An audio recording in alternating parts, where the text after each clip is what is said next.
Ay, magandang umaga. Ito po si Dr. Toto Tirador. Okay. Ako po ay civil engineer at the same time Doctor of Jurisprudence. At ngayon, ang ating pag-uusapan ay patungkol sa may papel. Abogado pala ng Duterte Youth Party List. Ito si George Sherwin Garcia. Sino ngayon? Siya ba dapat sisihin kung ang Duterte Youth Party List ay hindi na ipublish yung kanilang papel nung sila ay nag-apply? Yan ang tanong. So, ngayon, i-discuss natin yung, ipakita natin yung mga pruweba na si George Erwin Garcia pala ang abogado ng Duterte Youth Party List. Makikita natin dito na sila ay umaasa matindi kay George Erwin Garcia.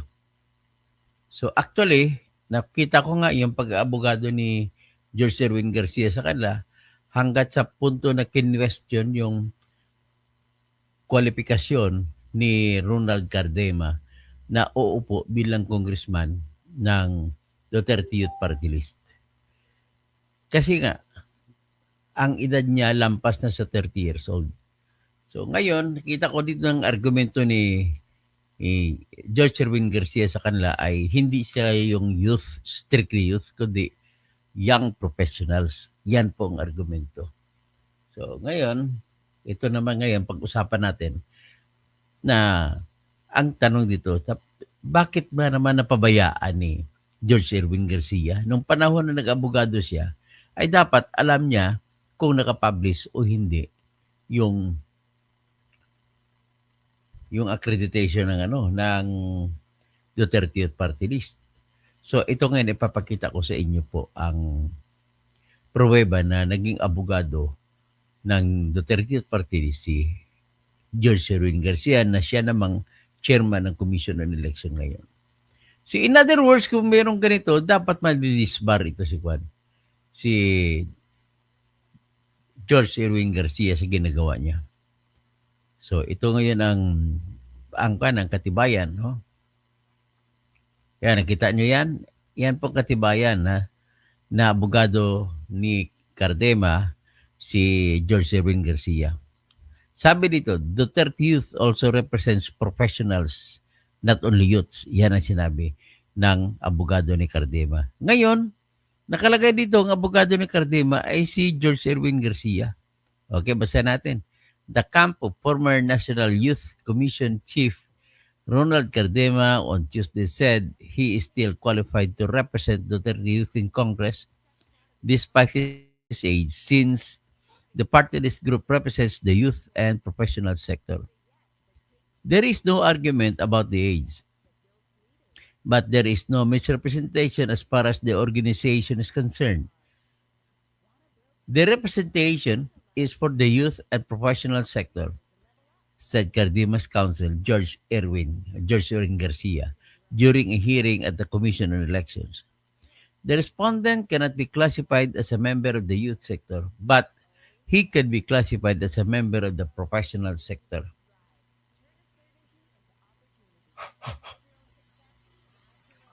The COMELEC was tackling the opposition's filed against Cardema's last-minute bid to substitute his wife as a Duterte Youth Party List Group nominee. The petitions against Cardema is mainly anchored on the provision of the party list law, which states that in case of a nominee of the youth sector, he must at least be 25, but not more than 30 years old on the day of the election. In his certification on nomination and acceptance, Cardema listed his age as 34, but on his Facebook account, he listed his age as birthday as April 13, 1996, making him 33 years old on May 13, election day. So there is no misrepresentation, so to speak, Garcia added. But for Emilio Marañon III, counsel for the oppositors, National Union of Students of the Philippines, College Editors Guild of the Philippines, and Youth Act Now Against Tyranny, Cardema cannot use the word professional as a loophole because the 30 Youth registered itself as a representative of the youth, and not just professionals, but young professional sector. There is no excuse here because the word young was used as a qualifier. Your honors, and this means professionals who can be 30 years old and below, Maranion said.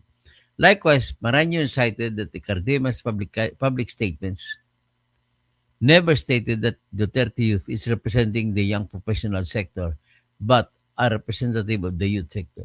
In fact, he only said that he represents the professional sector when these petitions were already filed. So, mapansin mo rito, hindi naging issue dito ang kung accredited, kung nakapublish ba sila o hindi. Kita mo, di ba? Ngayon, sino ba yung nag-publish, nagsampa ng petition na disqualification laban sa Duterte Youth Party List? Si Emilio Marañon II o III. Siya rin ang abogado na kumukontra sa pag-upo ni Cardema bilang isang congressman kasi ang argumento, dapat mag-upo. Matanda na yan kung sabi ng mga Ilonggo o tsaka Cebuano, tigulang na. O tiguwang na. O sabi ng Waray, tigulang na. O ganun po ang argumento noon. Pero edad. Pero bakit hindi naging argumento ang publication? Ang abogado ni Cardema noon ay si Erwin Garcia. Sa kabila naman si Cardema. Ang kalaban si Emil Marañon. So with that, given that, nakita natin na sigurado tayo na si Erwin Garcia na chairman ngayon ang abogado ni Cardema. So ang tanong ngayon, bakit hindi inayos ni Erwin Garcia noong panahon na siya ay abogado ni Cardema? Ano ba yun? Tapos siya ngayon ang commissioner. So alam ko naman mag-i-inhibit yan sa pagdesisyon si Garcia. Pero ibig sabihin lang, nagpapakita lang ito po na hindi pala good lawyers. Pabaya rin palang abogado ito si Erwin Garcia. Dapat kung naging abogado siya ng Duterte Youth sa panahon na yun, dapat inayos na yung publication. O, di ba? Tapos ito, si Emil Marañon naman, since that time na naglalaban-laban sila sa COMELEC, sa kaso, sa issue na kung uupo ba o hindi, ang pinaglalabanan ay parang para na ring inamin o sabi niya inako o nag-agree na rin, pumayag na rin si Emil Marañon sa katotohanan na parang feeling na nakapublish na yung Duterte Youth. So ang issue ngayon, inilabas kanina na binasura na dinisqualify na ang Duterte Youth Party List sapagkat hindi pala sila nakapublish ng kanilang party list. Kung ano hindi nakapublish, anong ibig sabihin yan? Merong anomalya nangyari. Dapat ang kanilang hindi pag-publish ay 2019 pa. So dapat noong election 2019 pa sila dapat dinisqualify. Ang problema, naka-elect sila doon, nahalal sila, nagkaroon sila ng congressman. Si Cardema nga Tapos 2022, nahalal ulit, nagkaroon ng congresswoman, babae. Ngayon, nahalal ulit, 3 na. Pero sa in fairness naman sa kanila, hindi si Cardema ang upo, kundi iba. So iyan po ang sitwasyon ngayon. May abogado tayo na kumukontra kay Cardema na si Emil Marañon. At siya rin yung kumakaso kay Cardema na hindi nakapublish.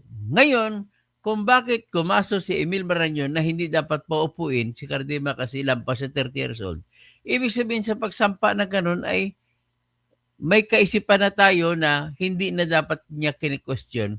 Wala nang question, wala nang issue, wala nang pag-usapan patungkol sa kung na-publish o hindi. Pero bakit nandun pa rin, hinabol pa rin ngayon? Well, ladies and gentlemen, I do not need to belabor much. But the only thing that is sure to me now is abogado nila si George Erwin Garcia, pabaya si George Erwin Garcia at hindi na inaasikaso na pwede pa niya, may time pa siya. Pwede siya mag-petition na ipapublish.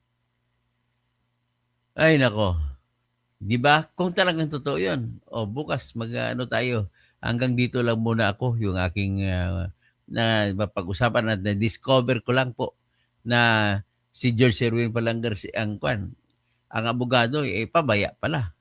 So gano'n lamang po at magandang umaga po sa lahat. Ito po si Dr. Toto Kausing, engineer na. So Dang Diaz watching your live po, Engineer Toto, Hammer Binantes, dugyot na si Cardima.